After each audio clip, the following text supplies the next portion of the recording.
Анархай деген жер ошол.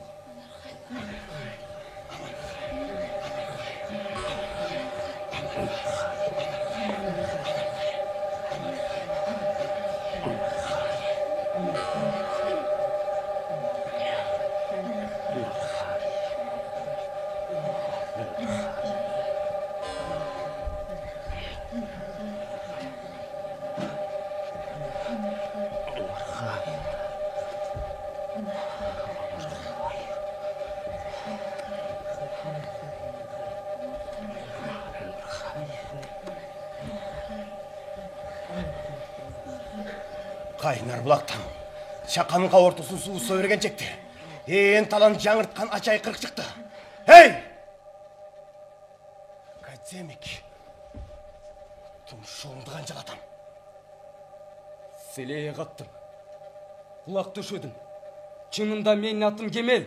Бирок тей кыйкырган неме. Академик деген атка кондуруп ийди. Тыңшасам наркы жакта трактордун үнү өчүп тур. Менин тумшугумду. Анжалатчу. Ошол тракторда нээси? Абачыр. Алмага дагы өкүрүп бакыра берет. Кала берсе, муштум кетет. Тап берип калат. Трактор экөө мен жалгыз.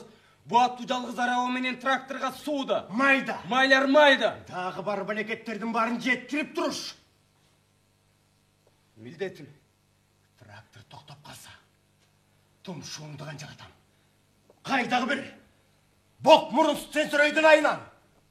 Вактымды бошко оротайын деп жүргөн мен жок.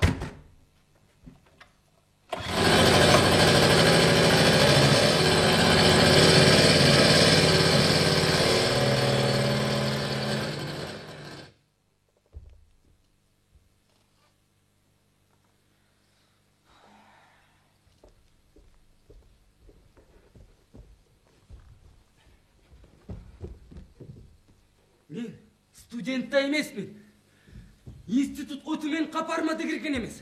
Мектепти бүтөрү менен мен ушан аркага жөнөдүм. Бияка жөнөтөр алдында чогулушта бизди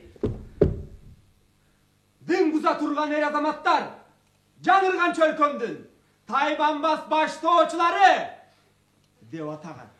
Эмичи?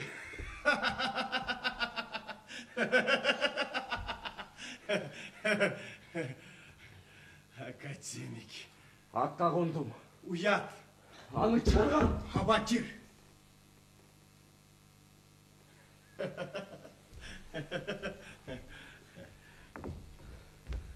Өзүмдө да бар. Аңкоо башым бала кыялданып, ойыма келгенди абайлабай айта салам да анан уккан журтка күлкү болом.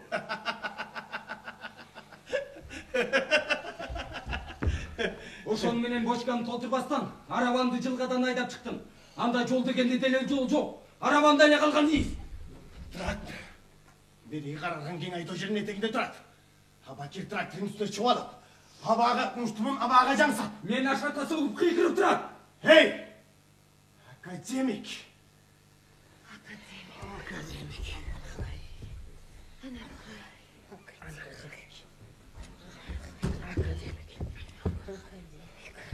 Атка камчы салдым. Бочкадагы суу далыма чачырап келатат. Бияка суранып келген өзүм, кыйнаган эч ким жок эле. Башка балдар Казакстандын даңазаланып жаткан гезитине кетишти. А мен бул жака өзүм жөнөдүм. Бу жерде иштер быйыл жазда гана башталды. Ошол үчүн экиле трактор иштейт. Башчыбыз агроном Сорокин былтыр ушул жерге уй тилиндей тилкеге кайракка арпа айдап, тажрыйба кылып өстүрүптүр.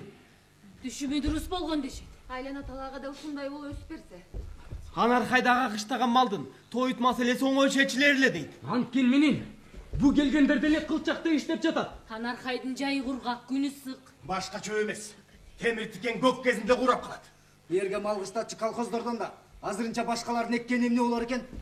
Байкайлык деп тарткынчыктап турушат. Ошол үчүн талада иштеп чыккан бизди салаага салып эсептесең аран жеткидей.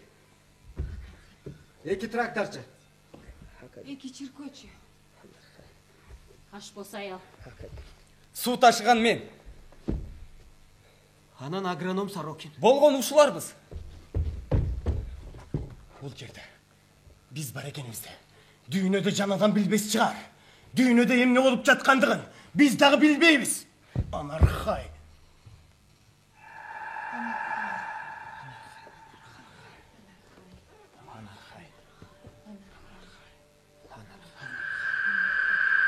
Дың дегени. Дың коңтуроттун казганактан калың эл жабылаш деген улуу жүрүш деп жүрбөдүң беле? Эмич. Таң аткандан оң болгон арабаны сүйрөп жүргөн. Кашкар айганда тырп этер алым калбай, аттарын чыгарам да. Машинага жүктөп келген таңгак чөптөн салам. Анан алдай апа берген тамагын эптебичи болуп, боз үйгө сүйрөлүп кирем да, тарска токтойм.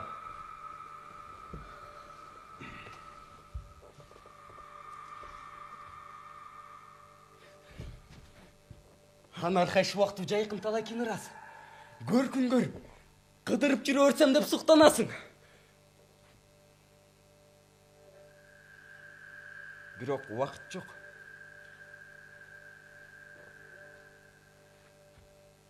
Башкасы эчтеме эмес эле. Абакирге кайрымен жакпай калдым. Ал эмне үчүн мени ушунчалык жек көрөт, ушуга түшүнө албайм.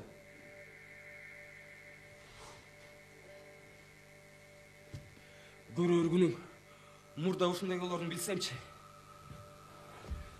Мен чиркөөчүлүккө келбедим беле. Жаздай тракторду жандай жүрүү үйрөнө алармын. Анан трактор айдайрмын деп келбедим беле. Райондо дагы мага ошентип айтышкан.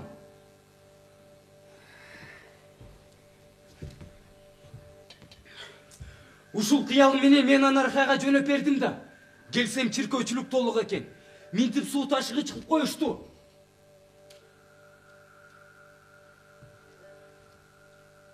Ошондо эле кайра артка тартып кете берсем болмок экен.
Жолдо кузовто туруп келатканда айлана теребелден көз айрый албадым.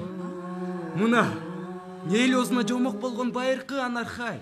Көз учунда көгүлтүр закым ойнойт. Жер жаңы көп, эриген кардын заги урат.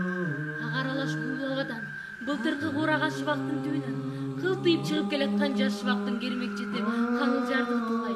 Каршы соккон желден жазгайдыңдын коңгуродой шыңгыры менен тумсак тазалыгы кулак учунда зыңылдайт. Биз көз учунда көк жээкти кубалап келебиз. Алан сайын көк жээк жаңа дырларын ачып, алыстагандан алыстап жеткирбей кетип барат. Ошондо мен илгерки өткөн замандын доошун уккандай болом. Жер майышкан калың кол, найзалары кылкылдап, асаба туулар желбиреп, көчмөн элдин миң сан аскери ач айкырык куу сүрөн менен жер дүңгүрөтүп ат коюп келет. Карачанга жер менен көк бириккен кандуу согуш жүрүп жатты. Кылычтары жаркылдап, жоокерлер ураан таштап айкырып, буудандар жер тепкилеп азынай. Ошол кызыл кыргын, кара сүргүндүн ичинде мен да жүрөм. Анан согуш басылып, Анархайдын көк жайыгында жумурткадай боз үйлөр тигилди. Бейкучулук орноп, боз үйлөрдүн түндүгүнөн тезеттин көк түтүнү асманга созолонду. Тегеректе коро-коробой, үйүр жылкы, тиги четте коңгуролорун шыңгыратып, каркырадай желе тартып кирбен төөлөр кетип барат. Кайдан келатканын, кайда баратканын билип болбойт. Академик, тұмшыңды қанжалатам.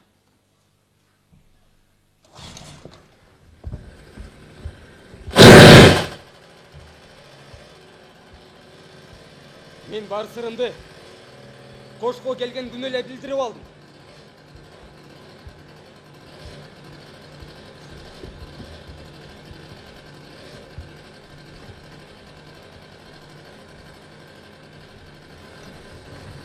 Сиз кандай өнөсүз жолдош агроном? Мо Таш бабаны ким койду экен? Агроном Сорокин бир жака аттанып жапын.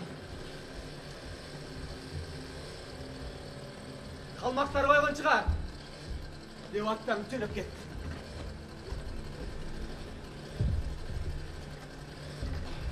Ошон менен тынып калсамчы? Жок. Оозумду бирөө тырмагансып, трактористтер менен чиркегичтерге кайрылдым. Жок, калмактар деген анча так эмес. Калмактар бул жерде 17-кылымда болгон. Атиги болсо 12-кылымда көр башына коюлган эстелик. Кыязы Таш бабаны башка жортуп бараткан монголдор койсо керек. Алар менен Еңсейдин башынан Чанчанга кыргыздар биз да келгенбиз. Биз келипчекти бул жерде кыпчактар жердеп турган. Алардан мурун куйкул чач, көк көз адамдар жердеген. Эй бала! Билдик сен окушту кенинде. Үйгө барып тагы салган шпицап бер.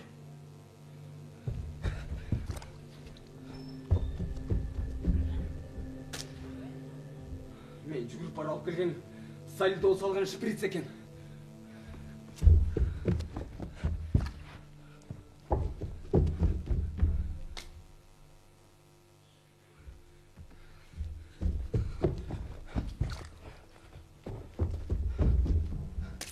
Эй! Сен академик болбой куруп кал. Шаламоңон сен бизге лекция окуйсуң дагы. Өзүңдүн оозуң кайсы десе, мурдуңду көрсөтөсүң. Академик.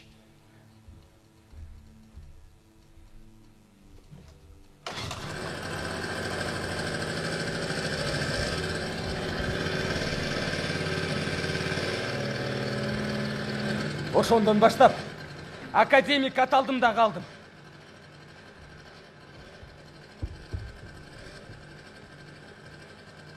Эмне үчүн Абакир мындай ачуу болуп калды экен? Карып калган жери жок. Ашса 30-дан ашкандар. Буржукпе, шадылуу кол, кармаса капкан тиш дегенде кармайт. Анан бирдеме болсо эле көзү канталап чыгат. Анан Абакирден жакшылык күтпө.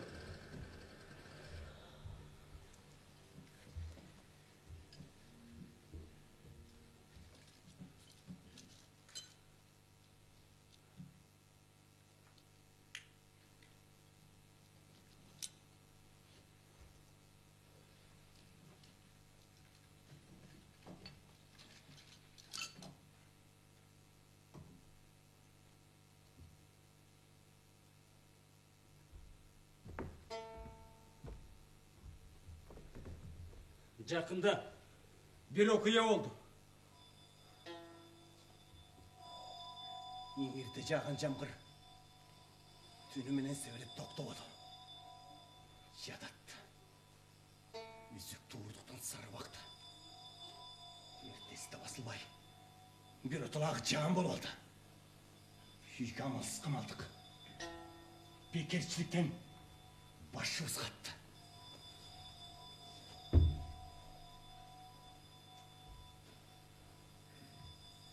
Агроном Сорокин бир жака аттанып кетти. Анын иши жаан чачынга да карабайт. Мал чарбасына дагы жооп берет. Ошон үчүн качан көрсөң тыдын тынчы жок. Качан көрсөң ат үстүндө.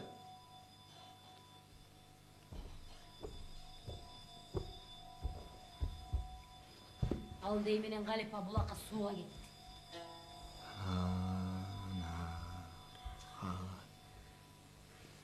Үйдө Абакир, Садабек мен үчөөбүз калганбыз. Ар кимибиз өз эрмегибиз менен үңкүйүп олтурабыз. Абакир кериле жан баштап чылымын соруп жатат. Садабек очок башында тердик төшөнүп, сөгүлгөн өтүгүн көктөп отурат. Китебимди окуп мен бир бурчтамын. Абакир эрдесинеп Muğundарын kırsıldатып alдағы. Çılımın kaldığını ırgıtıp жіберді. Ансы киіздің четіне барып düştü. Абайласаң болбойбу? Ордуңан козголо албай калдың беле? Қаншалығы не болып кетті? Кийиз күйдү. Күйбесі өрттеніп кетсін. Emne, sen düğünen kүйі атал. Şu koyğundu köktügенді білсеңші. Başkan emne kılasın? Кеп дүниеде емес. Sen bir yerde öz үйүңдө отурган жоксуң. Senden başkadan kişi var.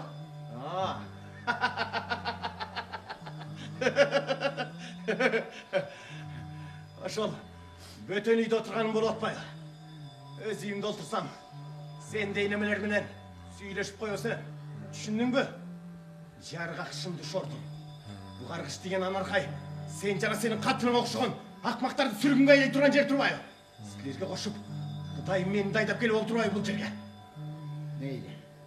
Мен ақмақ болайын. Мен ерчіп келіп барыңызға тамақ пішіріп беріп жатқан қатыным да ақмақ болсын. Сеніңше, анарқайда башқа жұрттың бар. Сүргінде жүрген немелер екен ғой, я? Аларды сүргінге сен айдап кеттің. Қана айт. Ей, ит! Абакир жалып беріп тоқылықтай ашықталдығы, тені ұрғанды басын әкейін ағапты. Абакир байке қойыңыз урба. Шадайбек аба, бұғатты келбеле қойыңызшы. Екі атырын желбірсе бірін тәшеттіктен. Үйден іші тегеленді. Екі тәңсе кірді. Абакир деген ашқышымен беріп қалды әлі. Сағадебеген кей қалып ашқышты, қош қолдап турасынан қалмады. Деген мен Абакир күшті әлі. Сағадебекті бүкті алды. Екі күрішіп. Сөгініп. Үйшіне оғылап баратышты. Мен ырғыптайтып ачқышқа жауыштым.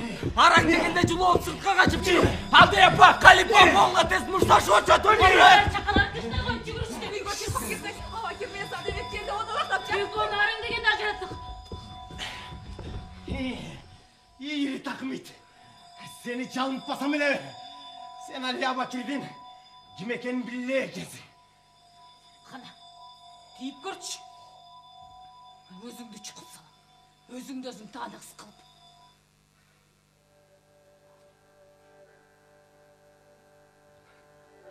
Қойды шыналдай. Ушулдағы киши бе?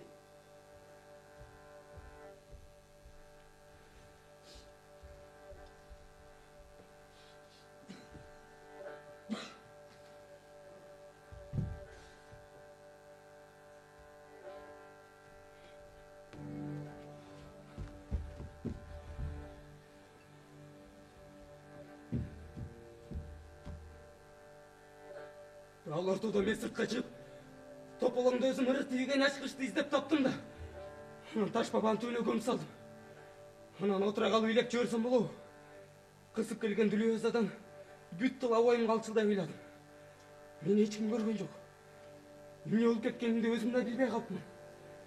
Тек Таш баба ғана менің қайғым арғасыз күйге болғанды соқыр көзін олырайта қадап тұрды. Теревел тұманданып жанын кезіп дымып жатады. Аннатам замандан беркі бұзған дауыс жоқ. Мен ғана көзімді қолап соғықта отырдым. Өмір кіргенше отыра өріп мен.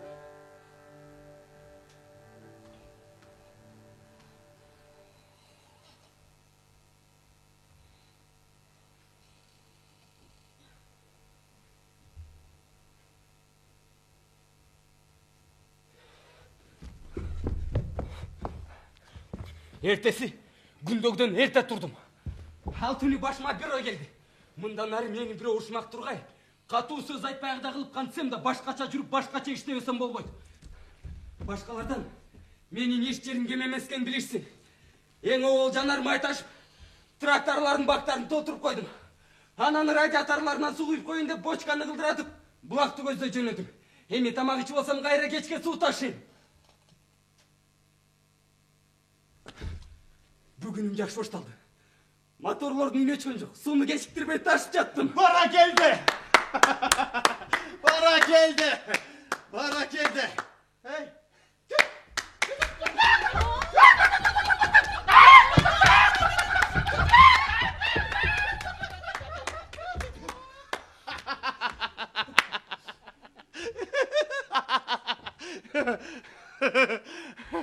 Bana geldi. Bana geldi. Avrok. Gün battanға чейін. Дағы далай уақыт бар.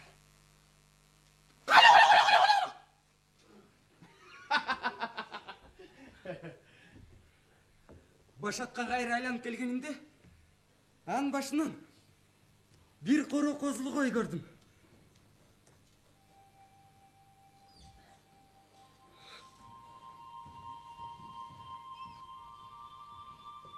Bir kız jayıp keliptir. Çaçımız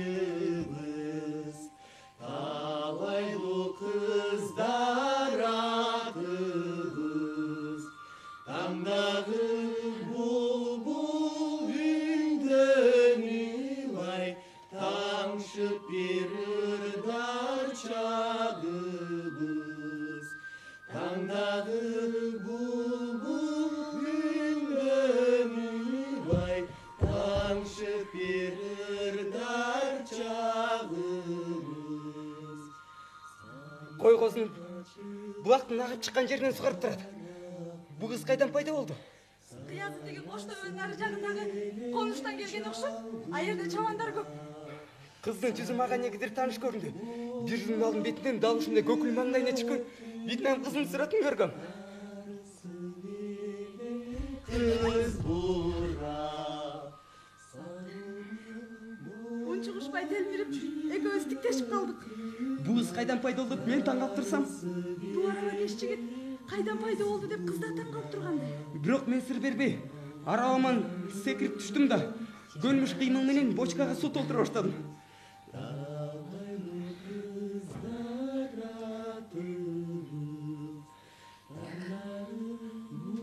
Бул башаттын аты эмне экен? Өзүм ылайлаган сууну ойлонуп тиктеп калдым. Ырасты. Жалгыз бир булактын аты болуш керек го.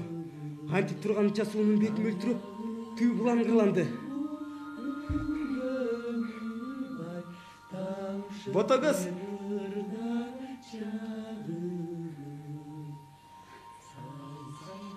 Ботагөз булак дейби? Сонун аты экен. Муңайып тартып чын эле ботонун көзүндөй экен.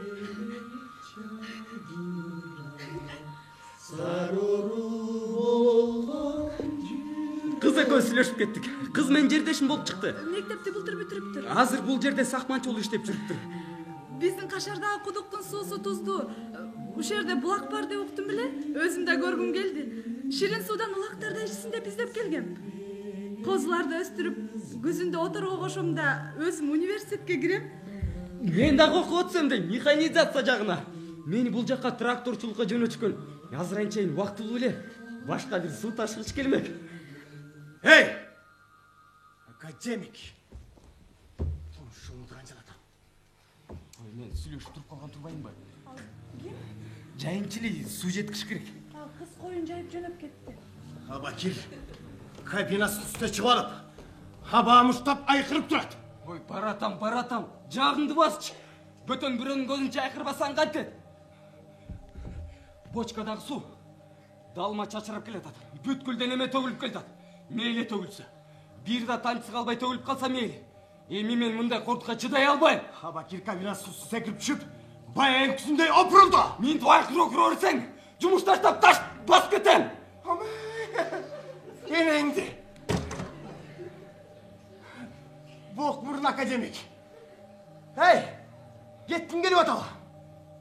Кетесиңби? Кет, тигине жолуң. Мунун каяшачынын жыртыгычтан студент. Мен арабаман секирип түшүп, камчыны трактордан ашыра ыргытып ийдим да, анан башы окон жакка басып кеттим. Токтоо Кемен, кетпе, кайда барасың? Тимгой, кетсе кете берсин. Караан өссүн. Монсуз да жашайбыз. Адам эмейине, айбан экенсиң. Бул эмне кылганың? Энеңчи. Жогатчына. Токтоостан кете бердим. Кайда барсам баары бирде. Айланада кыбыр эткен жай жок. Ушул жерден тез эле келе кетсем эле деген каало. Иманарка жергесин, жеркелден чуңкура берсин. Кокту болот, жыбыт жылгалары баары бири-бирине окшош.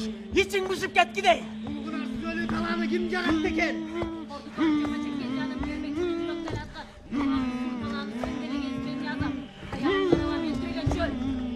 Паво, бул чөлкөмдөн адам эмне тапмак? Башка жер жетишпейби? Мына көркүнө куштар конгон кең тала. Мына сага анарка жергесин.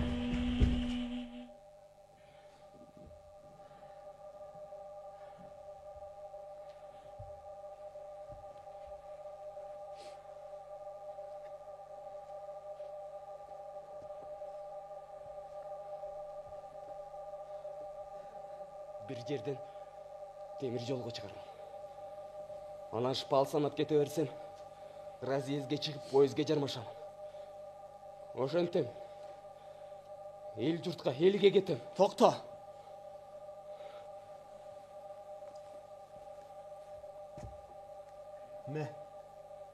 Муну таштап кетишиң жарабайт.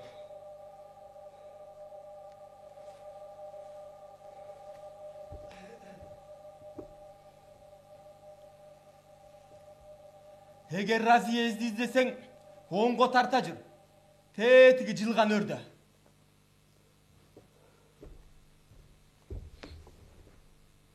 Артынан эрчип, сен деле басканыңды өзүм билбей калыптым.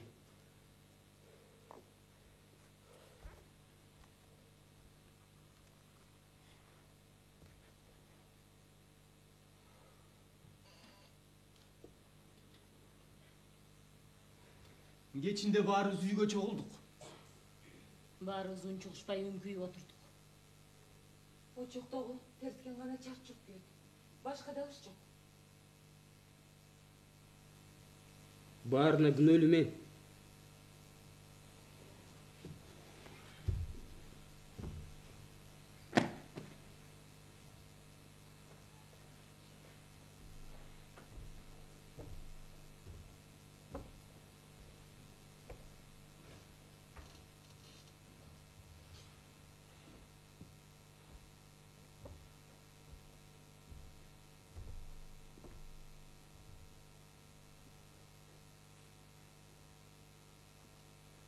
Кана, эми эмне кылабыз?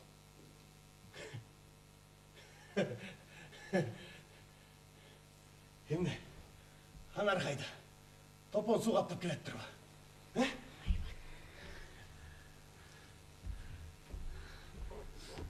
Ойлонуп турам. Эмнеси бар экен? Я. Баарына жумушту токтоткон иш жооп берсин.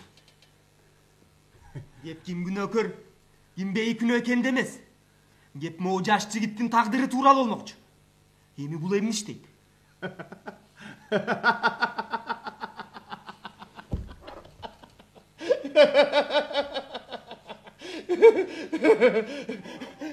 Тагдыр эмиш. Мындай академиктердин тагдыры не багыла чечилген. Колунан бок келбей, куура үчүн эмелер да. Өзүң ойлоч саракин. Ушулардын колу эмне келет?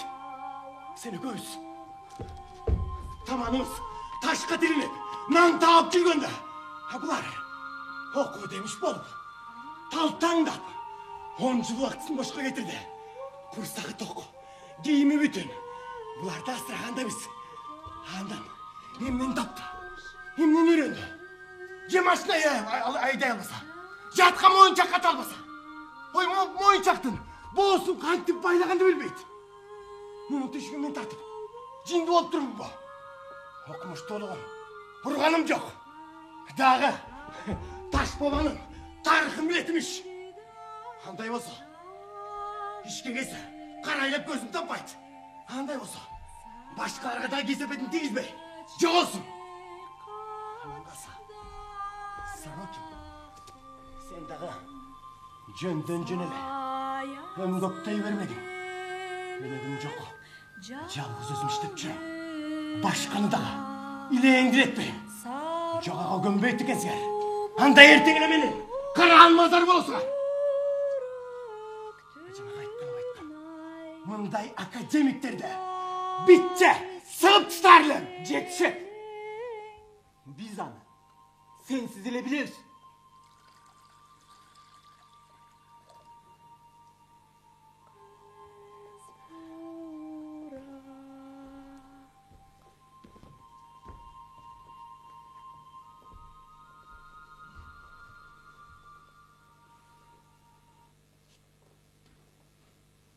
Кана Кемел, өз оюң кандай?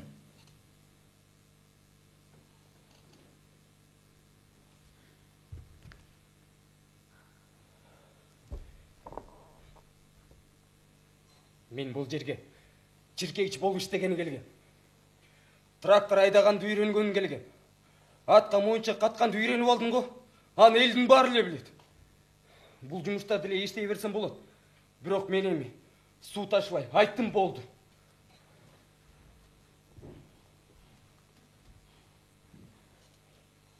А бизде башка жумуш жок.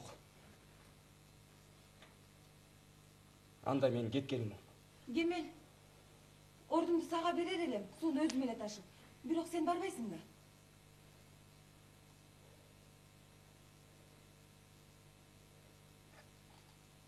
Барам. Барасың ба? Ооба.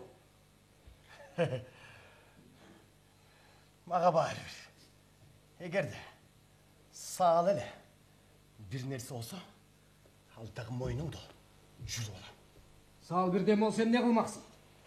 Күн мурун таң коркок билиш кылып алайын дегеним го. Иштебегенде эмнеси бар экен? Кемел мен сокомдо да иштеген. Сага эмне жок. Куйушканга кыпчылба. Өзүбүз билебиз. Жумушка дагы, тракторга дагы өзүм жооп берем. Жетишет.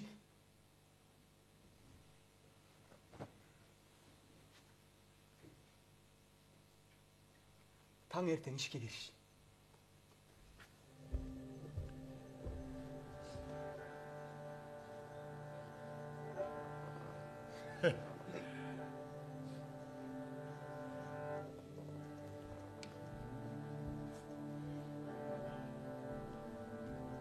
Бу түнү уйкум чала болду.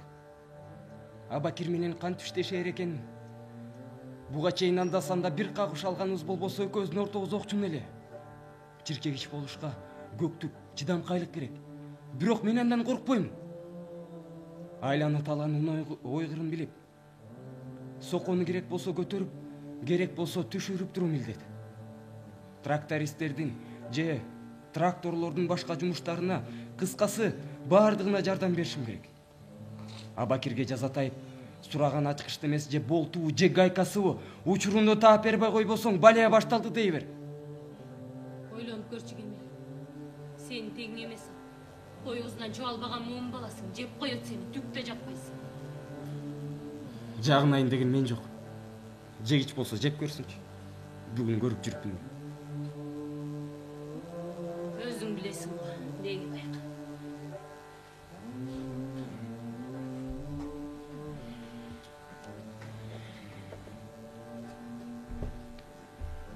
Хордайдын нары жагында айдың тала анархай, адамдын буту баспаган, кеңирсигенгенен жай, кең анархай өлкөсү. Анархай.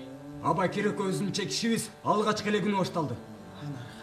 Уктап калып, соконун алдына түшүп кетсең, мен жооп бербейм. Кайдагы уйку? Каталып кетирбейин деп тиктегеним эле сокон тиштери. Соконун тишине түшүп өлөм деп коркучакта чиркегич болбой койгон жакшы. Талтайып отурган буттардын астынан кронштейнге бекитилген тиштер жаркылдайт. Катарынан кыйгаштап тизилип, дым-дым бууланган чымгыр тишин тилип, токтоосуз жүрүп барат. Трактор ычкана гүрүлдөп, кырылуу жалпактаман шакылдап, шыбакты жарпышат тепсеп, токтоосуз жүрүп барат. Абакир мени өлүү түрүү деп бир кылчайып койбоду. Күржүйгөн быжыгыр желкеси гана көрүнөт. Ушул отуруш эле мени сынап карагандай. Чыдап көтөрө алар бекен? Же жарабайт экен деп таштап кет калар бекен дегендей. Ошон үчүн мен аргасыз кетириш үчүн эле ушинтип трактордун токтотусун айдап жүрдү окшойт. Чаң менен ачуу түтүнгө төмчүгүп, катуу темирди олтуруш эмне экенин башкалар билбесе дагы Абакир жакшы билет. Мейли, мен да кайтпаймын. Сокон рулун каршы уштап, жан-жагыма карабай, тырышкандан тырышып отурам. Канча убакыт өтсө да ламды озачпадым. Кыркы суу чыгарбадым. Абакирди өчөшкөндөн өчөшүп, тракторду таштакка салды. Соко бирөөсүн секирип чыгып, тиштери ташка тийгенде жарык-чурк этип от жагылат. Силкилдеген ордуман мени ыргып чыжалдайт. Ошондо дагы кыл дебедим. Кечкирип, Абакир трактордун токтоткондо гана мен өлөр чарчагымды сездим. Ооз мурдум, көз кулагым чаң менен топуракка толуптур. Жаным жер тартат. Жан башым тийсе эле уйкуга кеткидеймин. Ошондо дагы ордуман тапчылбастан Абакирдин буйругун күттүм. Тиштерин көтөр. Мокоп калыптыр. Алмаштыруу керек. Эртең менен даяр болсун. Макул. Запас тиштерди таштап, тракторду сокудан бөлүп кет.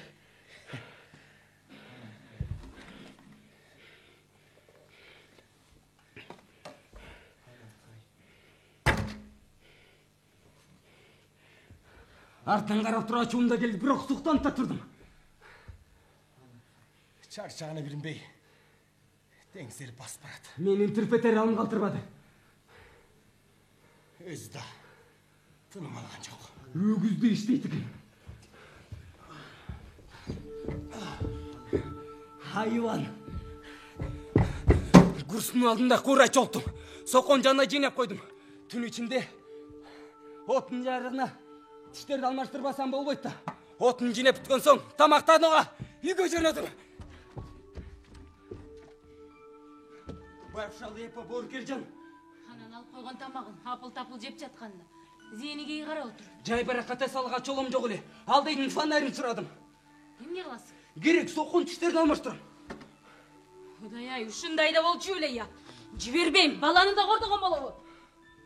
Жибербесең кой. Менден миңбе кетти. Киришпе. Кемелдин өз акылы бар. Эч нерсе эмес. Кемел, биз жардамдашабыз. Кереги жок, жөн койгула. Өзүм эле бүтүрөм. Фонарьды көгүзүп, үйдөн чыктым.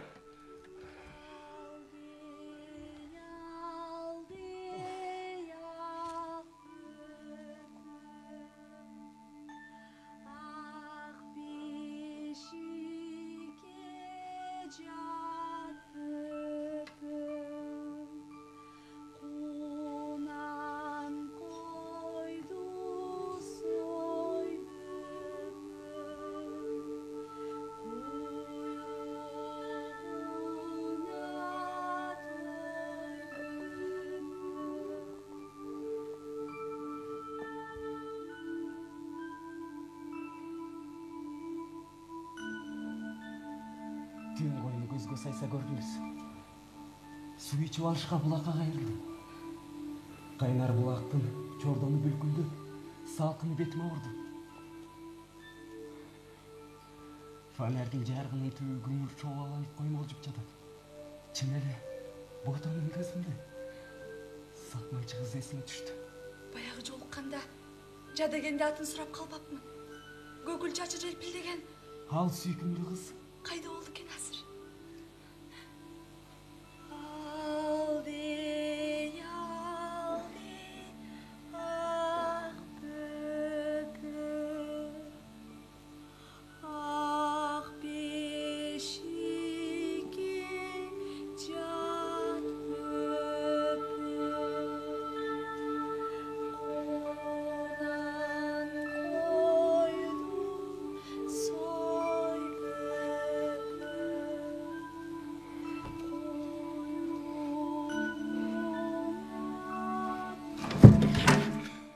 Сокого жетип буйдалбастан ишти баштадым.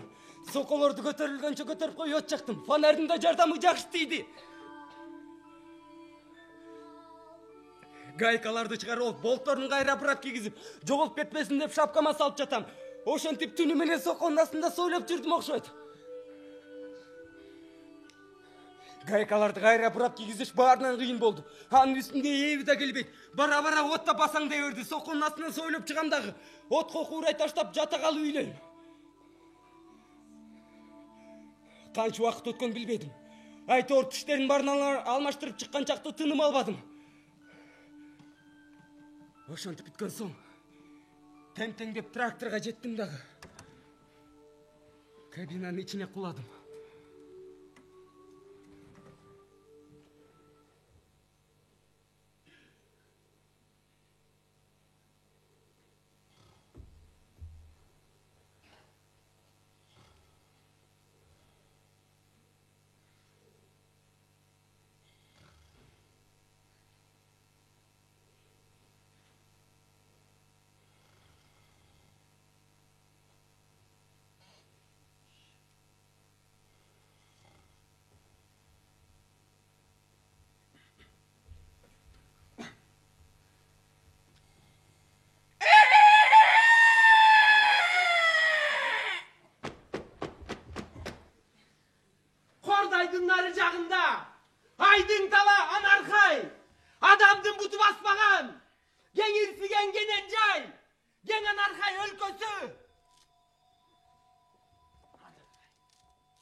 Кешегидей эмес.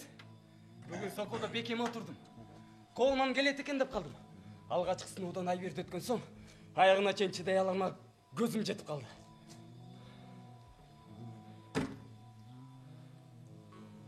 Түш. Дем алыш.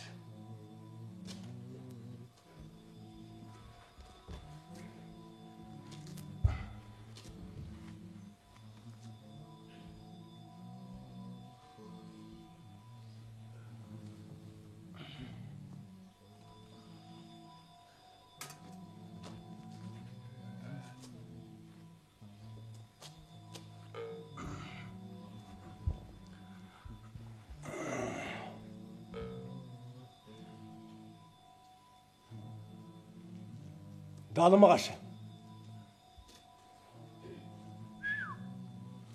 Uvatasın mı? Каршыбайм.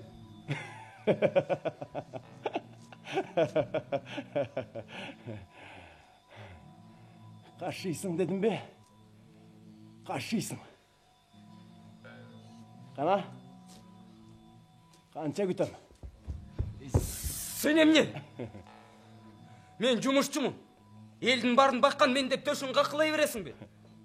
Иштеген ишиң жумушчулук эле болбосо, дилиңде жумушчулуктун кенеде ниети жок. Бай болсоң жарашмак.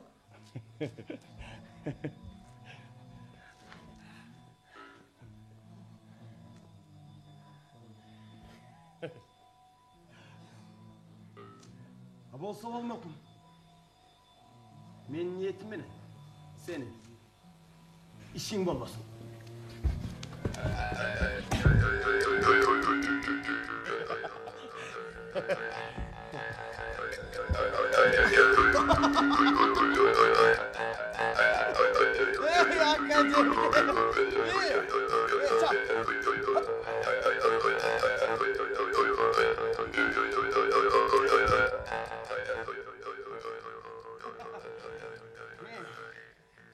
Muştuğumun ciddi. Murdundan geç kısmayın. Menin niyetim kanda ekeni sağa tanıtayım.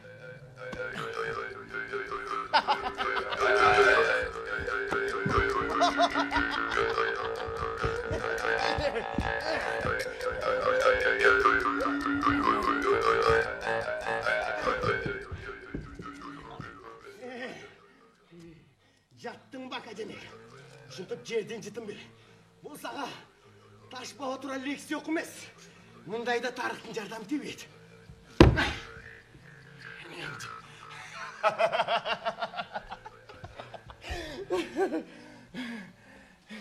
Бир бугун чыгарып, раз болгондой шашпай кийине баштады. Бирок бул жеңиште менин жеңип чыкканым анын оюна да келген жок. Раз жер түштөп жатсам дагы бул менин жеңилгеним эмес болчу. Мен эми түшүндүм. Сен бирөө уруп жатса, кайраны тартынбай уруш керек экениңди түшүндүм.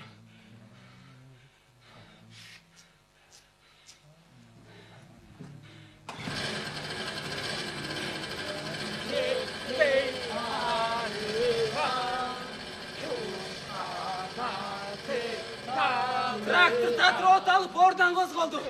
Кабинаны айленген, мурдагы деле бөтүнү желке көрдүм. Турвалдыга шыгармап мен барам.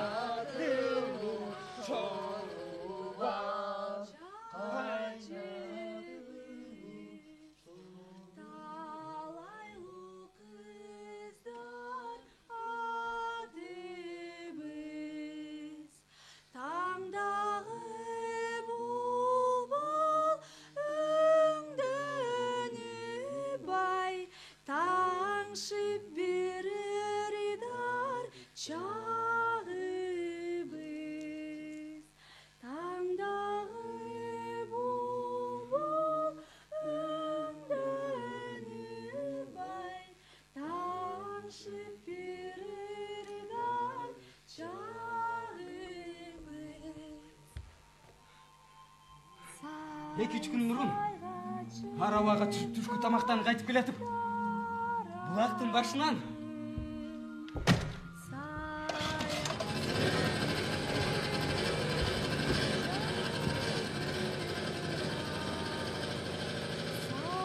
мен кыз кара жүгүрдүм.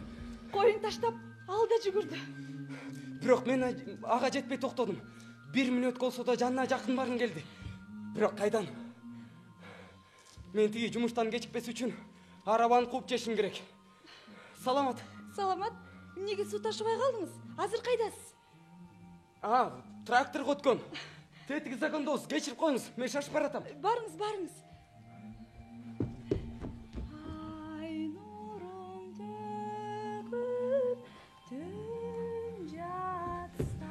Эртеси сакманчы кыз коюн жейип биздин загон жанынан көрүндү. Жакыныраактагы дөбөгө чыгып алып, кой козусуна көз салып турду. 1 мүнөт болсо да жанына жакын барым келди. Бирок кайдан? Абакир мындай жакшылыкка жаралыппы? Мен дагы суранбай койдум.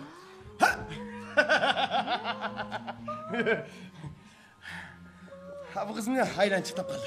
Билбейм. Аты ким экен? Билбедим. Ака Жемил. Бойго жетип калган кыз экен. Бар ордуга. Биз жүрүп кеттик.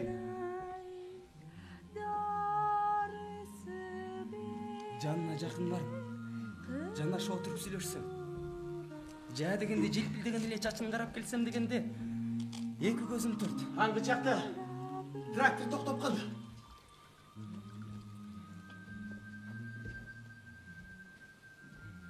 Абакир кабинасынан башын чыгарып, рычагты бекитип бери кел.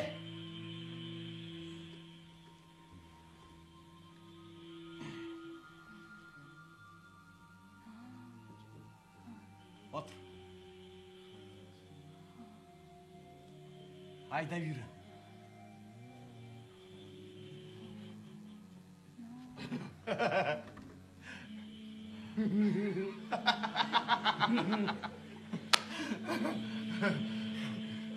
Абакир эмне болгон?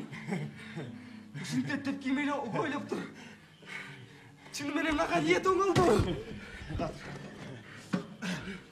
Педальды тарт. Педальды. Илинчегин кош. Эми педальды акырын кой бер. Фрикцион рычагтар барма. Бүркүрөтүп алды да. Загонду ойлоп жүрүп берди. Сүйүнгөнмөн жүрөгүм лактап чыкты. Эчтеке оюма келбей бүттү эле түгөл унуттум. Каалаган ушул эмес беле. Бүт көңүлүм алдында тетиктерге байланып, өзүм дагы ушул тетиктердин бири сыяктанып калдым. Шашпагын академик. Макул, Эгерде бирдеме болсо, моторду өчүр. макул.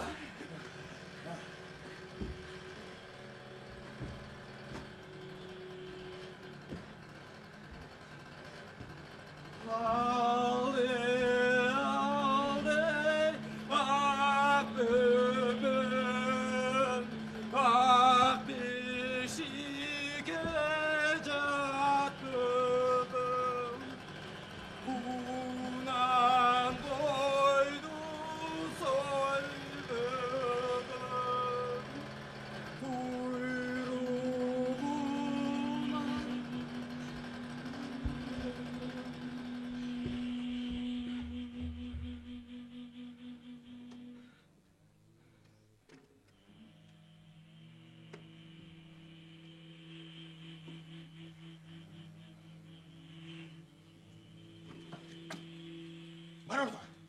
Улам дебестен трактордан секирип түшүп кеттим. Ай нурун төгүп күн жатса,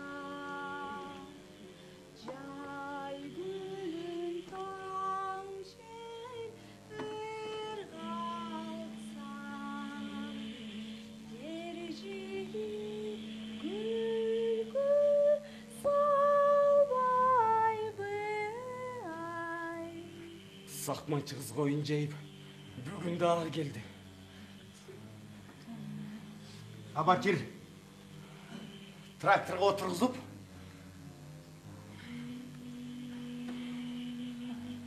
өзү кызга кетти. Сакманчы кыз эмнеге келди дейм. Келбеле койбой. Тракторду айдап кете бере албайм. Же өз бет менен айдап кете берүүгө жаным тынчыбайт. Кызга кантип белги берем? Абакир менен сүйлөштүрө берген жакшы эмес. Бирок кантип тыйып кое аласың эки кишини сүйлөштүрбөй?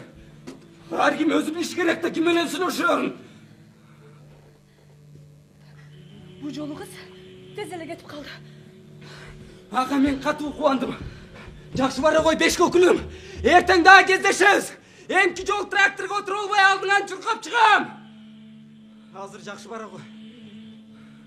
Али да атыңды да биле элекмин.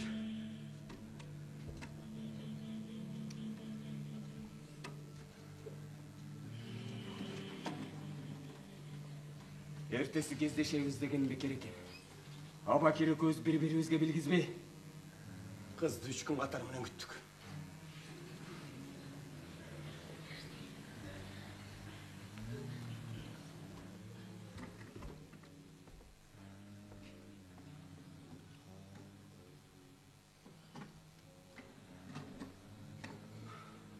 Кордайдын нары жагында айдың тала анархай. Адамдын буту баспаган кеңирсиген кененже, кең анархай өлкөсү. Гүл жайнаган жер болор, эмгекке шайырга бай, ырыска шеркели конор. Кордайдын нары жагында, айдың тала Кордойдун нары жагында айдың тала анархай.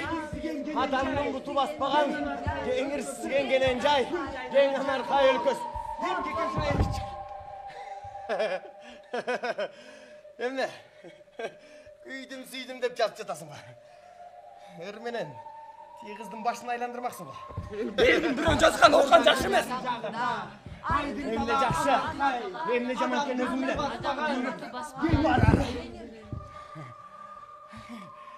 Гүл жайнаган жер болор. Эмгекке шайырга бай, ырыска толук эл болор. Бергин!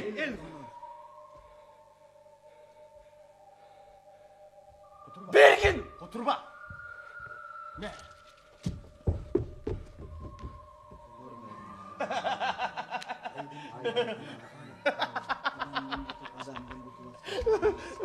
Мен да билдем экен десе.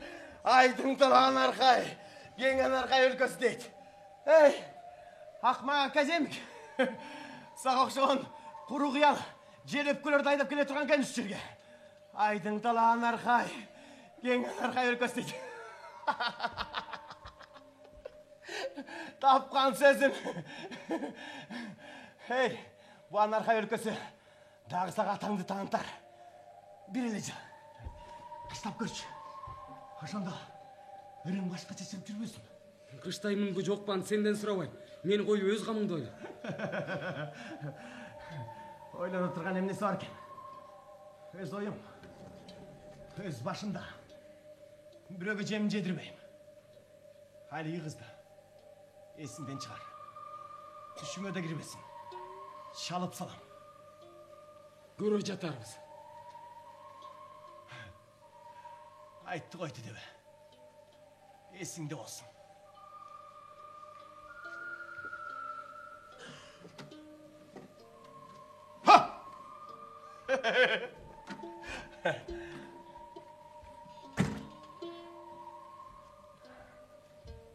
Өзүнөн өзгөчө жашагандардын баарын жек көрүп, ачууга муунуп зары башына чыккан эмени карап туруп, бир эсеп орун орду.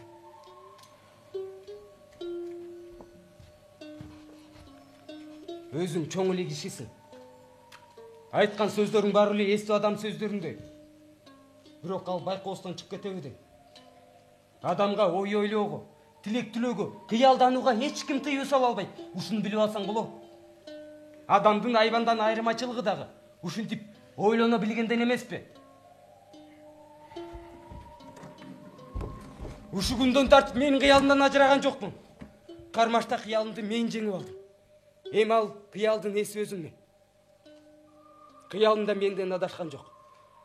Жатсам турсам өзүм менен бирге. Кеч кирип, эл уйкуга киргенде мен үйдөн чыгып булакка жөнөдүм. Булакка жалгыз барып, жалгыз отургум келди. Асманга жылдыз батпай, кай бир даркан талаанын четине агылып түшүп жатты. Тегерек булактын көзү жылтыр туу, түпсүз терең көрүнөт. Асмандагы жылдыздар, атүгүл бүткүл асман ушул кичинекей чөйчөкчөгө батып турган сыйт. Жылдыздар булак түбүнөн көктөгүдөн бетер суктандырып жылтылдашат. Сузуп алып, айланадагы караңгы түнгө алтын учкун ширеги чачкандай чачсаң болгудай. Булактын агып чыгып кетип жаткан оозунда жылдыздар да агып чыгып кетип жатышат. Береги тынып турган чордонунда болсо, куду көктөгүдөй болуп жылтылдашат. Аны карап отуруп, ойго чөмүлдүм. Талаанын кайнар булагы дагы адамдын жан дүйнөсүнө окшош берет. Кээде адамдын да дили тазаланып, көңүлү көтөрүлүп турган чакта, кыялың алып учуп турган чакта жан дүйнөмө бүтүндөй алам батып турабы дейм.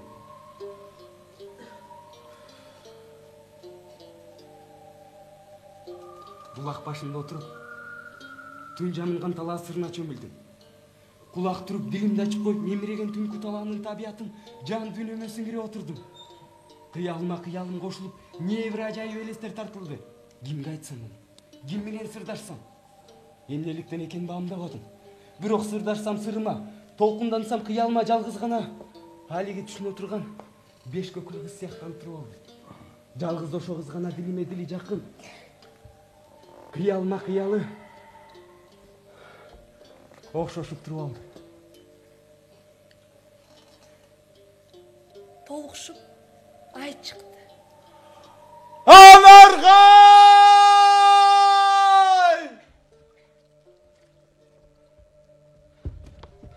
Ошондо мен айдоонун аркы жегин жаккала жылжып келаткан эки үркүнчөк караанды көрдүм. Көрсө, жейрендер экен. Кайда баратышат? Сууга келишкен го. Жээрендер айдоонун дал мизине келип туруп калышты. Жер май темир жыттанган, мурдагыдай болбой коңторуп калган айдоону басуудан чочулап туруп калышты. Соорулары ай шооласына жылтылдап, кулактарын серейте, элеңдеген калыбында көп көтүрүштү. Кураны мүйүзү бар, телкисинин боюзу кичинерээк. Экөөнүн тың алакандай көздөрү ай нуруна чалышып жалт-жулт этет. Телкиси куранга алактап, кичинекей жеңил башын сак көтөрүп турат. Селейишип катып турган калыбында ал экөө. Бу талаага эмне болгон? Эски жолдорубуз кайда жоголгон? Мындай талааны коңторуп салыш кандай күч? Анаргай! Жээрендер айдоону басып албады да албады.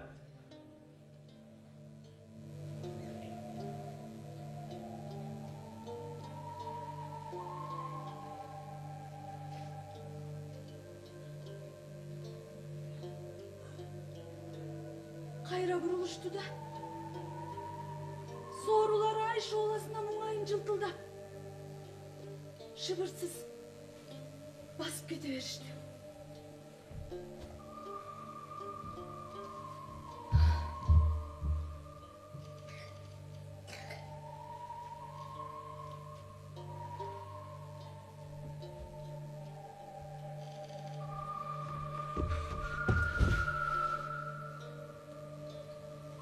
Анаргай!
Шыдай тұр.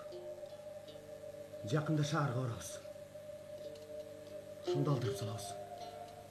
Көп болса, 2-3 күн жатып чыгасың да. Курбекер, ыйлай бересиң бе? Мен ага ыйлап жаткан жокмун. Тиндей адамды эмнеге сүйүп калдым деп, ошого өзүмдү жектеп жатам. Дейин сен эмнеңди жактырып калдың болду экен. Же бир адамга кылган жакшылыгың болсо. Ошонуңа карабай, иттей болуп ээрчип алганыма жаным кашыйт. Кийин өкүнбөйсүң. Ишти бүтөрү. Анан сени шаарга алып кетем. Өкүнөрүм ушак. Өмүр бою өкүнүп жүргөндөрүмдү өзүм деле жакшы билем. Ошондо деле болбой сени ээрчип кетем го. Кантип сенсиз жалгыз калам. Болду Мира. Ыйлабачы. Мен үчүн күнүп алдым.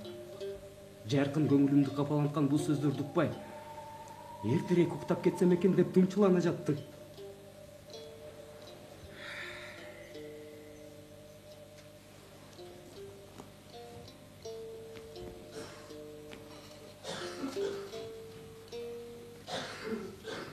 Мезгил өткөн сайын күн катуулап ысый баштады. Агроном Сорокиндагы тез келе турган болду. Айдоону тездетпесек боло турган эмес. Күн өткөн сайын жер кургап баратат. Дагы 5 күн чөлүк айдай турган жер калды. Үрөн себүүчүлөргө да ошончолук күн керек. Сорокиндин айтысы боюнча күзүндө келип тоңдурма одурат экенбиз. Эмки жаздан баштап көп трактор келип эрте эсерин турган көрүнөт. Анаркайдагы кыштаган малдын жем чөбүн машинелеп самолеттоп ташып жатышпайбы? Аны тыя турган мезгил жетти.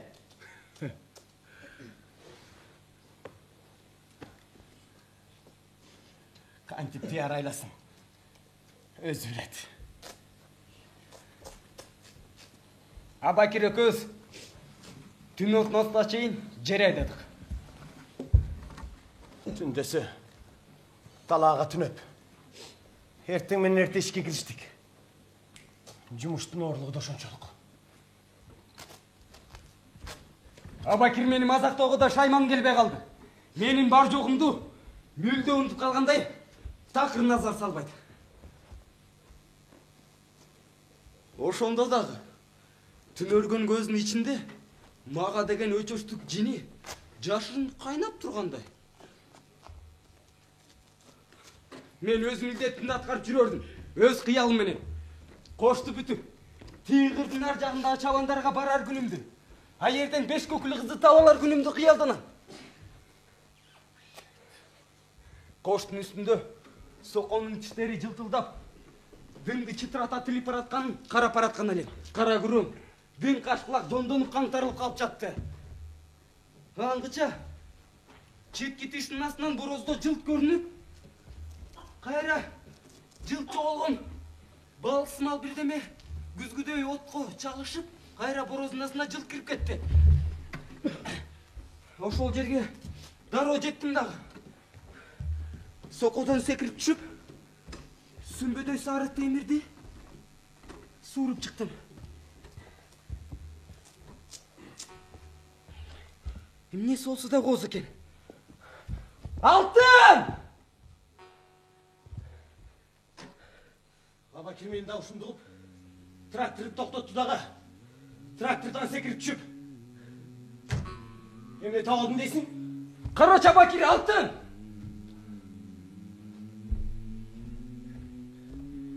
Кана.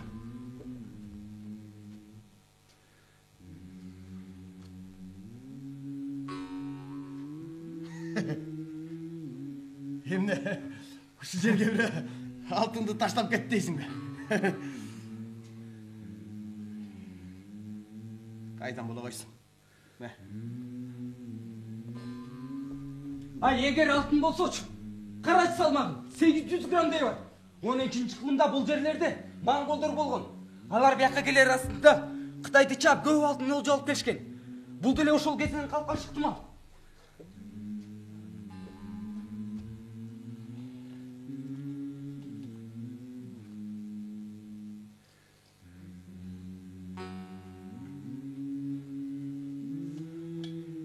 Ой, мунун жерде канча жатканын билесиңби? Башка металл болсо, алда канча чырып калмак. Бул таза алтын болгондугу үчүн ушул убакка чейин сакталып келген. Анаркайдын бетинде бир кездерде нечемдеген көчмөн калктар салгылашып жоолашып өткөн. Ал кездеги хандардын кылычтарынын туткасы таза алтындан жасалчу. Мына карачы, бул деле тутка окшош турат. Мына кармап көрчү, туткага ылайыктуусун.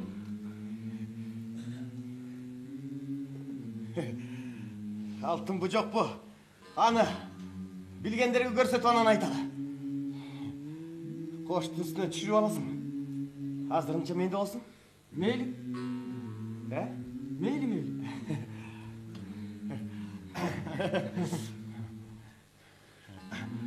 Салмактанган жөнтөгү сыйып алгам.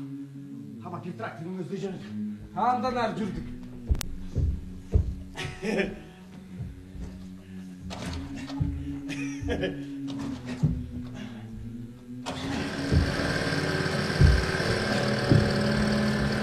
Анан чарчасам керек.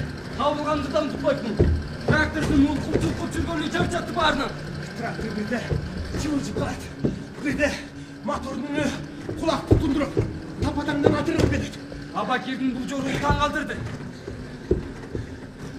Трактордан чыккан кара түтүн талааны каптык. Дем кысып. Соконун астын жөйлөп, бороз менен кошо көмүлүп барат. Керели кечке ушинтип иштедик. Күн батты. Бирок кашкарай элек. Абакир бир нече жол кабинадан мага кылчактады. Караганы түшүнүксүз.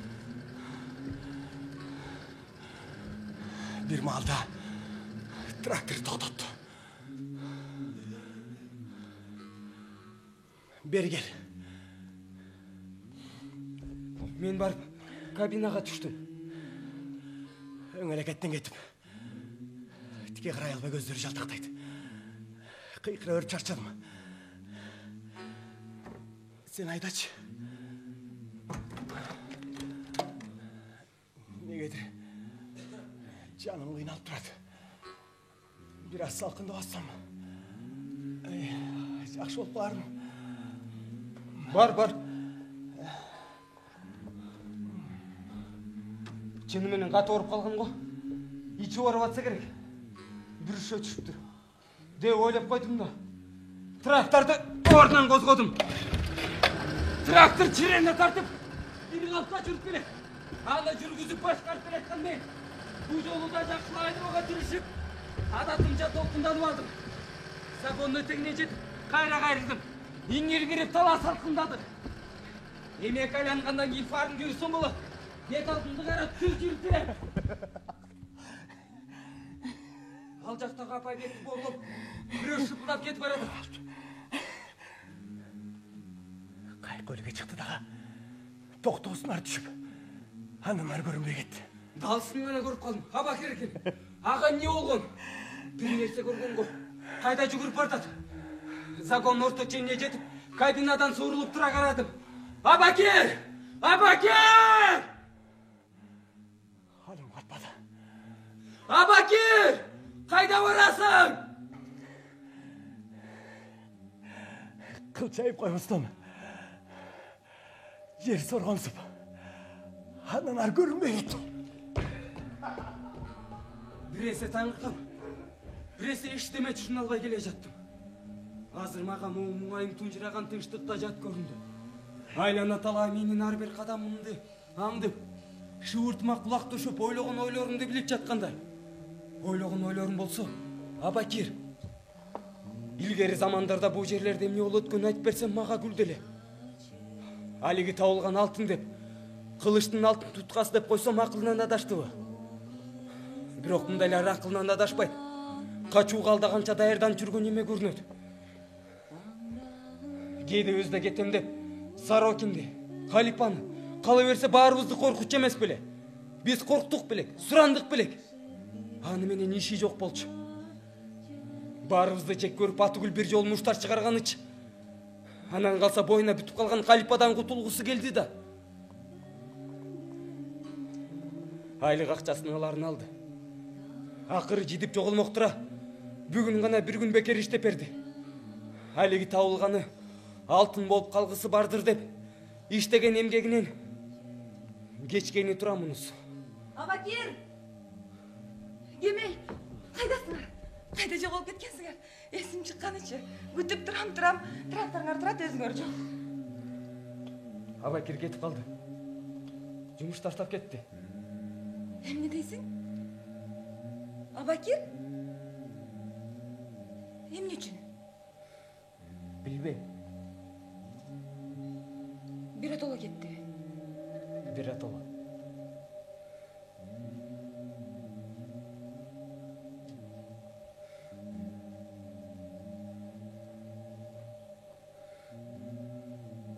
Кетип калды дечи. Эмне мен суу ташып жүрөм мен? Кайра келип калар балким. Жок. Аны жоктоп жаткан мен жок.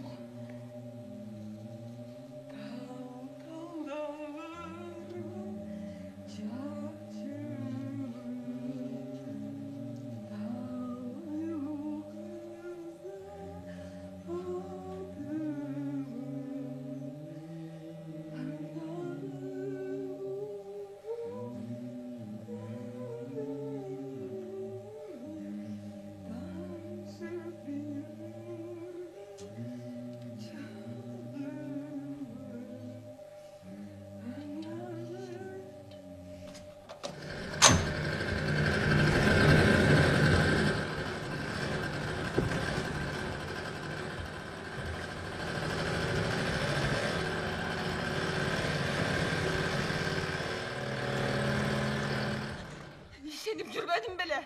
Үмүттөнүп жүрбөдүм беле. İşenген кишим ошол беле. Үмүтүм ошол беле. Иштерман жигит деп жүрбөймүнбү? Таш борлугу, кара мүртөзү калар деп жүрбөймүнбү? Муз жүрөгүн, ысык сүйүм, ак бейлим менен эритип алармын дебедим беле. Эми кылган ошолбу?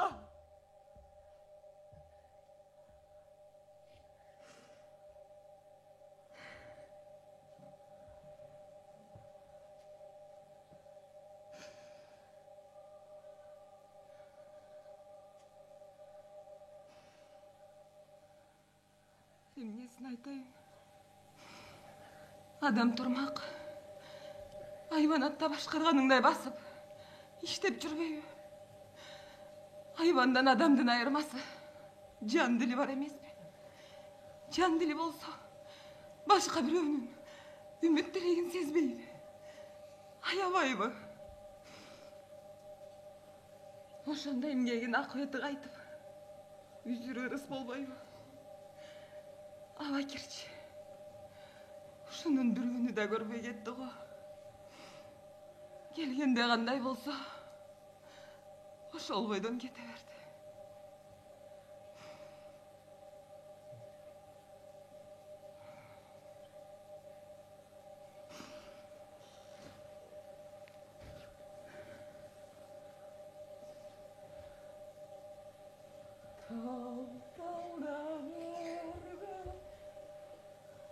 Күйгүзүп кетти го мени.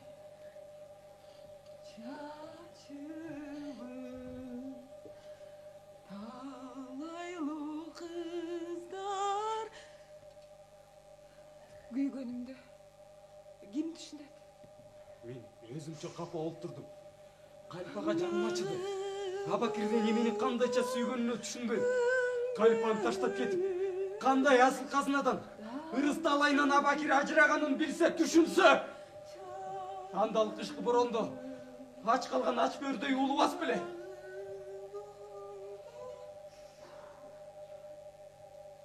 Калипа башка иштеме дебестен арабасын айдап кетип калды.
Анархайдын айдың таласы меміре оқтап жатты. Түнді жүреп келатып, 5 көкілі қыз есіме түшті. Азыр жанымда болса ғана. Бұ жапай Анархайға ертең гүл жайнап, ырысқа шергелі қонорын жомоқты айтып берер елем. Жарқыным, Анархайдың өлкөсінің келечегіне менің жомоғыма ишенмек.